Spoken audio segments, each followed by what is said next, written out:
brought to you by Charity Mobile. Now more than ever, it's important to buy the way you believe. Switch to the phone company that supports family and life. Use promo code TRADITION at CharityMobile.com for a special offer. I mentioned over the weekend, if you didn't see it, an address Pope Leo gave to the dicastery for the doctrine of the faith. Cardinal Victor Manuel Fernandez's dicastery, which is supposed to be tasked with defending the deposit of the faith, offering clarity in teaching, and the rest of it. Cardinal Fernandez's time serving Pope Francis, and even before, honestly, because he helped ghostwrite Amoris Laetitia 10, 11 years ago now, his time handling key papal affairs has been marked by ambiguity. And so this is why it's most peculiar that Pope Leo has tasked the dicastery for the doctrine of the faith with continuing to offer unambiguous teaching. What you're about to see is what looks like an endorsement of Cardinal Fernandez. Now, there is some speculating that because of Fernandez's stature in the church, he has to be handled with care and before sending him off to some other place, a new diocesan appointment somewhere that is of fitting stature for a man like himself. Maybe that's a theory, we'll call it, given by very well-meaning, good-intentioned, very conservative and traditionally minded Catholics who still think Pope Leo is a breath of fresh air compared to Francis. Aside from him not sharing Francis's attitude about sneering at the faith and calling people all sorts of nasty, disgusting names, there really isn't that much difference between them. The presentation is different, but the matters on doctrine and theology are very much the same. But we'll go to the story. This is my hypothesis here, is that you are seeing a sign that Leo will keep Fernandez around at least until his term of service is over in 2 years. More likely, and you've seen the way he has been handled by and treated by the priests of the Roman Curia, the bishops and cardinals, who came to Fernandez's defense and said some pretty nasty things about those of us who aren't exactly Fernandez's biggest fans. They treat him like he is their version, their answer to Joseph Ratzinger, that he is their doctrine chief who will be there for a long time, at least if they get what they want. I'll let you know. Let me know in the comments if you think that Fernandez is going to be dismissed anytime soon. I'd love to be wrong about this. I absolutely would, and I'll be the first to admit it should that day come. I don't think it's going to happen. Now, if you like this kind of content, hit the subscribe button if you're new here. It does help. And anybody else, hit that like button. It does help as well. So let's go to a radical traditionalist website called Vatican or EWTN News. I'm being facetious. This is about as mainstream a Catholic English language news website as you're going to find. Under the headline, Leo urges Doctrine Office to give clear guidance in face of new challenges. The Pope received the participants in the plenary session of the Dicastery for the Doctrine of the Faith, one of the oldest and most significant offices in the Holy See, on the 29th of January. And there they are, greeting each other with a smile and a handshake. Now, obviously, the Pope's job partially is to greet everybody with a smile and a handshake, and should reserve any negative kind of interactions behind closed doors with as few witnesses who will whisper about these things as possible. Still, this is truly remarkable because there hasn't been clarity in teaching from that dicastery since it was a congregation going back to before Amoris Laetitia, more than 10 years at this point. Pope Leo XIV on Thursday reminded members of the Vatican's Doctrine Office of the urgency of offering clear doctrinal guidance in response to new challenges, especially in a context marked by declining religious belief. The Pope received the participants of the plenary session of the Dicastery for the Doctrine of the Faith, one of the oldest and most significant offices in the Holy See. And they're not kidding. This thing was called, same office was called the Holy Inquisition going back to antiquity, on the 29th of January. He emphasized the precious service they carry out, aimed at promoting and safeguarding the integrity of Catholic doctrine in matters of faith and morals. The mission entrusted to them, the Holy Father stressed, consists in offering clarifications on the doctrine of the Church through pastoral and theological guidance on issues that are often both complex and delicate. The Pope referred to what he called the key documents published by the dicastery during the last 2 years. The note Gestis Verbisque on the validity of the sacraments, the declaration Dignitas Infinita, dedicated to human dignity, and that's the first place we'll pause. The document posits that human beings possess infinite dignity. That is, of course, not true. The only being that possesses infinite dignity is God. Human beings don't possess infinite anything. The norms for proceeding in the discernment of alleged supernatural phenomena. And there's your next red flag. This was the document on Marian apparitions that caused enormous controversy. The Vatican formally announced with this document that the church would no longer be in the business of declaring Marian apparitions, and by extension, other mystical things, including quite possibly Eucharistic miracles and other such things, as worthy of belief. The church has never said you have to believe these things because, as you well know, Revelation ended with the death of the last living apostle. Revelation is contained in Scripture, but the church has said some things are worthy of belief. You are not required to believe in the message of Our Lady of Fatima, though you put an asterisk next to that, but you don't have to believe that the events of Fatima happened as a matter of salvation. However, the church has also said that many of these Marian apparitions contain things that you are required to believe because they are just right out of Scripture. They need to do, prayer and penance and that kind of thing. And that ignoring messages that pertain to you is a foolhardy exercise. And the Fatima message clearly has that, since it's a call to repentance. But be that as it may, the norms for proceeding in the discernment of alleged supernatural phenomena downgrade the magisterium's own authority in determining whether something is of supernatural origin. That's the document that officially says they're getting out of business of that. This is what Leo is praising. Then the note Antiqua et Nova focused on the challenges of artificial intelligence, one of the better things Leo has done. The doctrinal note Mater Populi Fidelis, which builds on the norms for proceeding in the discernment of alleged supernatural phenomenon, which is on certain Marian titles linked to Mary's cooperation in the work of salvation. And I don't need to tell you this, but this is probably the most controversial document that has been issued in the last year.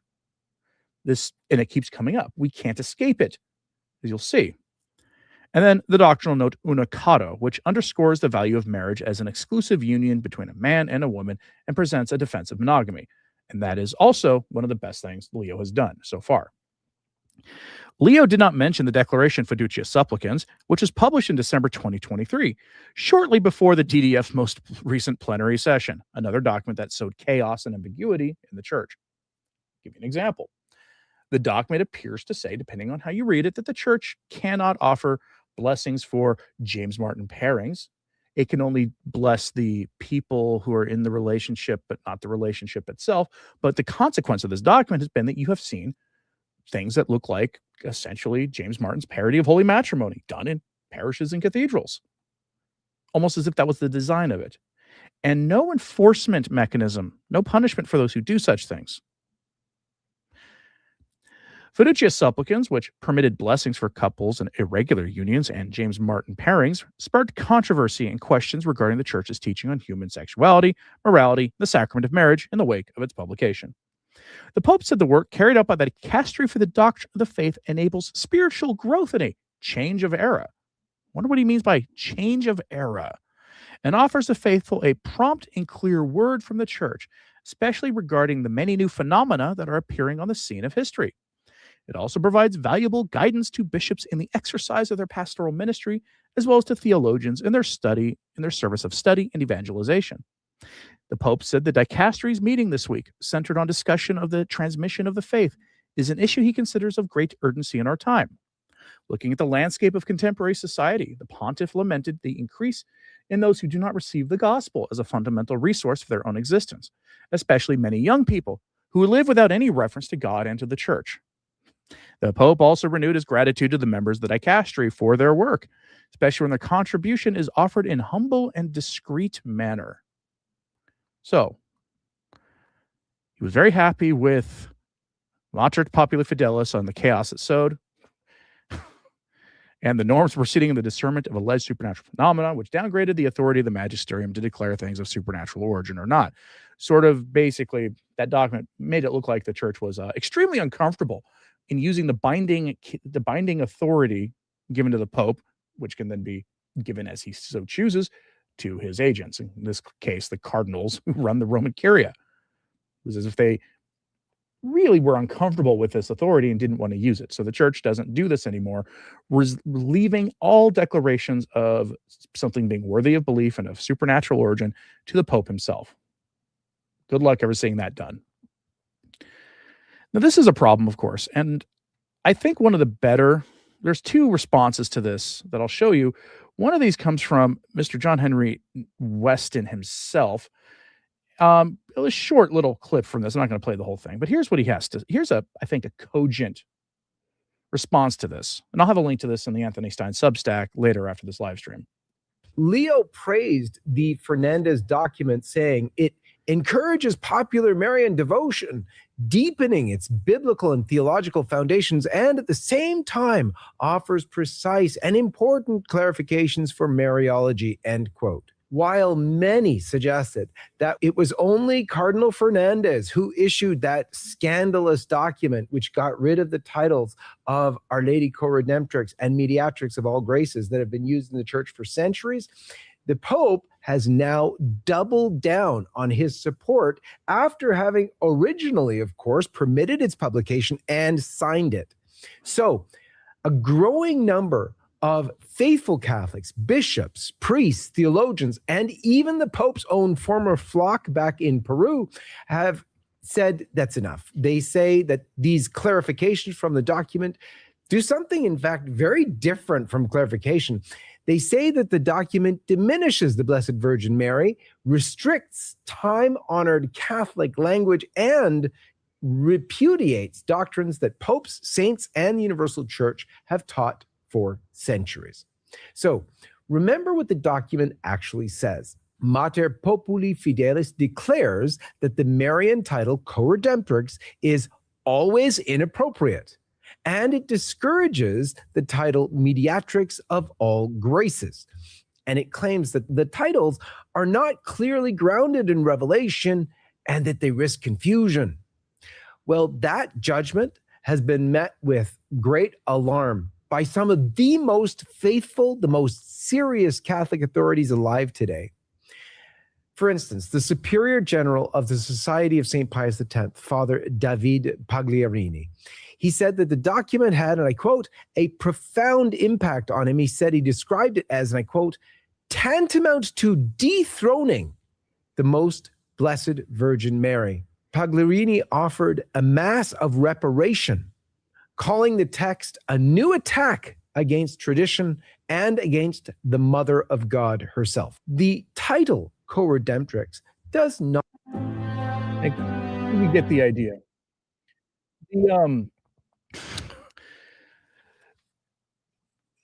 The document makes, of course, just a reminder, the document makes the claim that these titles are always inappropriate to use. And that, by extension, rather more than suggests that the popes, pretty much all of them, including John Paul II, going back all the way to the Middle Ages, who used these titles as they were developed organically, were wrong. That's an attack on papal authority of the most naked kind. That magisterial documents that had those titles, including a Vatican II document, were wrong. It's an attack on the magisterial authority of the church. And here we have Pope Leo praising Cardinal Fernandez for this. It's utterly bizarre to see. Don Montagna posted something here about a month ago that is actually directly related to this. Posted under the headline, a very dissonant doctrinal note on Mater Populi Fidelis. Italian Mariologist Father Serafino Lanzetta analyzes the new Vatican document on the Marian titles, Co-Redemptrix, and Mediatrix of all graces. So this is published about 2 months ago now, almost 3. And I didn't cover it at the time because, honestly, I was hoping to move past this entire story. I'm not going to read this whole thing. Don't worry about that. But this is an interesting thing, because if the document and if the DDF really was in the business of clarification, you wouldn't have had this happen. And yet we can expect more of it because Fernandez is probably not going anywhere anytime soon. Again, I want to be wrong. I absolutely do. Here are the details, and I'll give you one excerpt from what this priest has to say, one of the leading minds in the church on Mariology. An Italian Mariologist has offered an in-depth analysis of Mater Populi Fidelis, the new doctrinal note from the Dicastery for the Doctrine of the Faith, arguing that it adopts a minimalist view of the Blessed Virgin Mary and risks halting or even reversing the theological development of Marian soteriology, that is, the understanding of Mary's role in salvation. According to Father Serafino Maria Lanzetta, the document represents a significant downgrade, not only from the teaching of the saints, doctors, and ordinary magisterium of the popes, but also from the Second Vatican Council's treatment of Mary's role in salvation, as presented in Chapter 8 of the Dogmatic Constitution on the Church, Lumen Gentium. Since the release of the document, Father Lanzetta has offered initial reflections on the new doctrinal note. In brief remarks on the 5th of November, he observed that the DDF prefect, Cardinal Fernandez, quote, has said that since it has been approved by the Pope, it has become part of the ordinary magisterium. But never in the history of the Church has a magisterium said what this new doctrinal note says. The crux of the issue is what the priest sees as the document's narrowing of Our Lady's active role in the work of redemption and distribution of grace. Quoting the priest directly, Our Lady is not the spectatrix, he said in the same interview. So I just want to give you here just a bit of this document here. Of course, why am I getting it in Italian now? But here's what he had to say. He says that in reality, the problem raised by this document is not the title Co-Redemptrix, but rather Mary's unique cooperation in the redemption, as recently explained by Lumen Gentium. That is a Vatican II document, one of the core documents of Vatican II, in light of previous teaching. The subject is mentioned in a few paragraphs, but its precise meaning is never clearly explained. The document, Mater Populi Fidelis, number 36, seems to be the most relevant for this purpose. But when read carefully, one sees the ecclesiastical narrowing of this cooperation. The document now says Mary cooperates as the Church does. The highest point of this ecclesiotypism is reached in number 37, which quotes Pope Francis. Quote, as mother, Mary waits for Christ to be begotten in us and does not take his place. Strictly speaking, true, but again, you can undermine teaching by saying things true in a very strict sense by omitting other facts. It is also worth noting that while at the beginning the document affirms with Paul VI that Mary is the mother of the whole Christ because she gave birth to both head and members by virtue of her faith, it concludes the ecclesiotypical excursus that significantly narrows her cooperation. Affirming with Pope Francis what just has been cited, between Mary, mother of the Church, who generates by virtue of her faith, and Mary, who hopes that Christ will be begotten in us, there lies a significant reductionism. Furthermore, if there is no sacrificial dimension to Mary's cooperation in the redemption, it follows logically and consistently that there will be no singular and meritorious contribution on her part. Among the many rich citations in Mater Populi Fidelis, there is one great absentee, Lumen Gentium, again, a Vatican II core document, paragraph 58, which clearly reiterates the previous magisterium, particularly Benedict XV in his document Inter Sodalicia, concerning the active and oblative role of the Virgin. And Benedict XV was the Pope during World War I, and I can assure you that this teaching goes well before that period.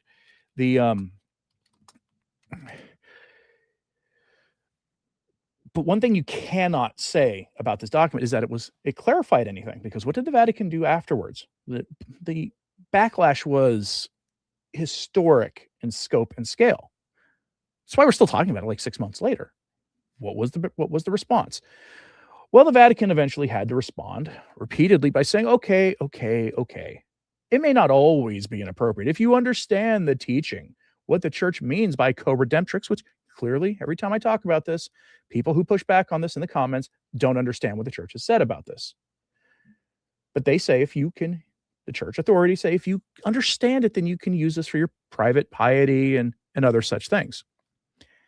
What the document doesn't do, and what the Vatican should have done, and if Cardinal Fernandez were capable of writing things in precise, simple language, he could have used the document to teach what the Church actually means by co-redemptrix, because the Virgin Mary and her role in salvation history does not replace Christ, does not subvert Christ. She supports him. She helped him. She did not do so in a gigantic way, suggesting that she is herself a divine person. We have never claimed that she is a deity, but she was there at the foot of the cross suffering and united her sufferings to the sacrifice of our Lord on the cross. This is an attack on the entire devotion of Our Lady of Sorrows. And fitting that we're talking about this, at least the day we're initially talking about this, you might see this clip later, but the Feast of Candlemas, which is the feast tied to the purification of the Virgin Mary and to the Our Lady of Good Success, a weird mistranslation of her title, mostly in Anglo countries, English-speaking countries, because that entire Marian apparition was about suffering for the church, warning of a future apostasy in the church and the corruption of the priesthood and how we must suffer and do penance for things. What's the point of that if she doesn't have a role to play in salvation beyond saying yes with her fiat? Which sounds like they're downgrading even the meaning of that with this document. But the Vatican had to repeatedly say, no, you can use these titles if you want. You just have to understand what the church teaches. Instead of doing their job, which is to teach what the church teaches on this in the most unambiguous, clear, easy to understand language possible. Or at very least to give priests and bishops everything they need so they can teach these things in a way that the people in their particular countries and dioceses will understand. But they won't do this because they don't believe it. They don't believe any of it. That's pretty clear. There are bigger things the Vatican could be dealing with right now, much bigger things, than continuing to go after time-honored, big T traditions of the Catholic faith, undermining magisterial authority by saying, since these titles are always wrong, basically, Pope Pius VI was wrong to use this title, or going back even further than him. They could be dealing with other things. Right now, there is a scourge in the church of really bad bishops. Look in the U.S. to Bishop Martin and Charlotte, who made the stupid claim recently that our ancestors, when our ancestors in the Roman West were subjected to, in his characterization of it, the traditional Latin Mass. The Mass was said in Latin and nobody understood what was being said, which is absurd. They understood the Mass in that language better than we understand the ordinary form Mass today because they were better catechized than us. And that's not even up for debate. They were far better catechized than our generations are. But he is not the only bad bishop in America, let alone the West. Let me give you another story here. There has been the conduct of a bishop in the crushing of his own parishes to the point that it is so bad that the laity in his diocese from across the diocese have started writing to Rome about how bad he is. And this is not getting any attention. So please, unite your prayers with the efforts of the laity in Glasgow, Scotland. And pray also that the Vatican will respond and respond in a way that defends the faith and the interests of the faithful. We go to the times.uk under this headline: Parish complains to Vatican about Archbishop of Glasgow's conduct. Catholics at St. Albert the Great in the city's south side have a host of grievances over his handling of a merger that will result in the church's closure. A story as old as time. Bishop decides he's going to merge parishes because there aren't that many Catholics left on paper. Sometimes healthy parishes just need a few repairs, so the bishop orders the priest to start the fundraiser for a building campaign to repair the parish, which is within a bishop's authority to do. And then after the repairs are done, a couple of months later, he announces the closure of that parish and the sale of it. Reported it to you that in the last few weeks. And now we have another story like it. And the laity are writing to Rome for help. Let's hope Francis's holdovers don't just side with the bishop here. Details from the article. An official complaint has been lodged with the Catholic Church by one of its Scottish parishes over the conduct of the Archbishop of Glasgow. It has emerged. The highly unusual move follows a bitter dispute between members of St. Albert the Great in the city's south side and the Most Reverend William Nolan over plans to close their church and parish. The 2,000-word complaint is understood to contain a list of grievances, including the Archbishop's alleged, quote, failures to make proper arrangements for the pastoral care of the parishioners of St. Albert the Great. It follows his decision to withdraw Sunday Mass provision from this weekend. It was reported last year that parishioners had appealed to the Pope about the decision to close the church in the 60-year-old parish. It's not even an old church building. By Scottish standards, by standards in the UK and Europe more broadly, a parish that's 60 years old is not exactly old. They claimed a lack of consultation and described a planned merger with the nearby parish as not a merger at all, but an extinctive union. The Vatican partially upheld the appeal and was said to be considering the parishioners' pleas. The parishioners were also seeking answers about the transfer of £116,000 of their funds to another parish and a refusal to provide details of subsequent transactions, meaning their parish was looted by the bishop. Money's large. This is not an insignificant amount of money. More than a year's salary in the United States, okay, for a good job that many of you would trip over and do horrible things to have. That money just disappeared, given to another parish, and then no explanation for what was done with that money. The Herald reported that St. Albert's churchgoers were dismayed last weekend when Nolan failed to attend the final Sunday Mass there. It also raised concerns about a harsh authoritarianism, which they said was apparent in the move. It is difficult to think of a more casual and neglectful approach to pastoral care than that your grace and our parish priest left that solemn and important moment to be led by a young visiting supply priest with little knowledge of our parish. The newspaper reported the complaint stating, in a parish where, for many years, parishioners readily and ably stepped up in parish arrangements, we have been subject to an excessive and overbearing clericalism in the smallest details of parish arrangements. Yes, for the parish's final Sunday Mass before the closure of the parish, the priest didn't even show up, and the bishop was apparently supposed to be there. He didn't show up, and so a visiting priest who knew nothing about the parish had to offer that final Mass. Amazing. They also described this as a failure in care and said it has caused scandal wider than our own parish. The complainant said the congregation at Pollock Shields Church of Scotland, quote, showed more thought for our liturgy on Sunday than those charged with care for us, adding, our organist is their resident organist, and our sisters and brothers at Pollock Shields Church delayed the start of their own Sunday service, so you might play at ours. So, to be clear, their bishop was less attentive to the needs there than a neighboring Protestant parish was, who offered their organist to help with the Catholic Mass. That is extraordinarily scandalous. This is why this is making national news now in Scotland. Parishioners at two other Catholic churches in Glasgow have raised similar concerns about their treatment by the Archdiocese. Our Holy Redeemer in Clydebank launched a petition online seeking to pause a proposed merger with neighboring St. Margaret, citing a lack of transparency over the plan. Meanwhile, churchgoers at St. Patrick's in Anderston launched a petition objecting to the closure of their church, which is one of the oldest Catholic churches in the city. It is understood they also intend to take their case to the Vatican if the Archbishop refuses their appeal.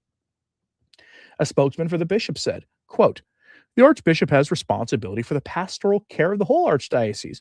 When faced with a much reduced number of clergy and demographic changes, decisions have to be made to deploy priests and schedule masses in ways that allow for the best possible access to the sacraments for as many people as possible. While no one underestimates the disappointment or disruption that can be caused by change, it is necessary given the circumstances in which we and other Christian denominations find ourselves. In the case of St. Albert's, the parish church is not being closed, and a priest will visit once a week to celebrate Mass there.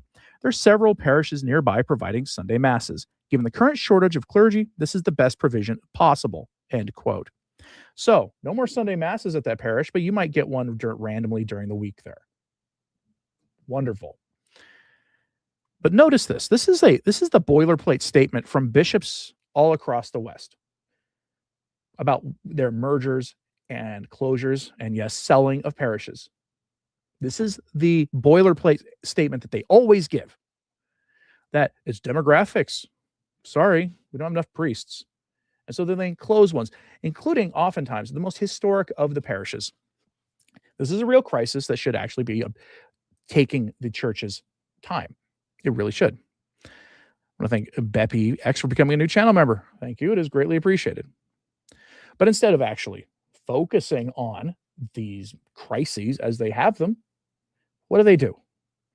They continue to write these inane, ambiguous, and often controversial doctrinal documents and speak about politics and do all these other things. And when there's a very real problem on the ground in the church, it is vocations, either manufactured, as we know from various reports from seminaries, where men who are a little too conservative for the modern zeitgeist in the church are expelled from seminary or prevented from entering in the first place. Men who have a little too much of a devotion to the Virgin Mary, like praying the rosary publicly, maybe pray the breviary from before the council, made the mistake of expressing interest in the traditional Latin Mass to the seminary rectors or whatever. These are men who are not allowed to enter into seminary. And we know that despite all their great efforts to keep as many of these men out as possible, there are growing numbers of very conservative men in the seminaries, but they still try to keep as many out as possible. The vocations crisis is largely manufactured. And yet, because of a lack of vocations, and because a lot of people don't go to Mass anymore, because why would you bother if you go to Mass on Sunday and the priest is ad-libbing the Mass, and then during his homily, he gives you a political lecture? Why would you bother? Then what do they expect to happen? They close these parishes. And often it's the most historic ones, because guess what happens when they close a parish? They can then sell it if the laws allow them to. And there are enough pictures from the United Kingdom of former parishes turned into restaurants and concert halls and gyms.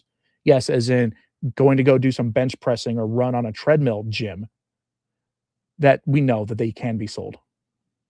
Money is often at the heart of this, because all across the West, because of their playing fast and loose with James Martin's favorite sin and men like McCarrick, a lot of parishes, a lot of dioceses have been locked in lawsuits and have massive debts they have to pay off.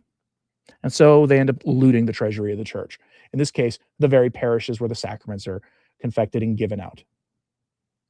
Pray for these bishops. Pray for them. They desperately need your prayers. They do not know what they do.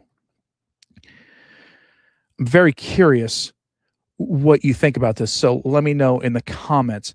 Please pray for everybody and pray for the church. These stories coming out right now should tell you that not much has changed between Francis and Leo. It just hasn't, not in practice.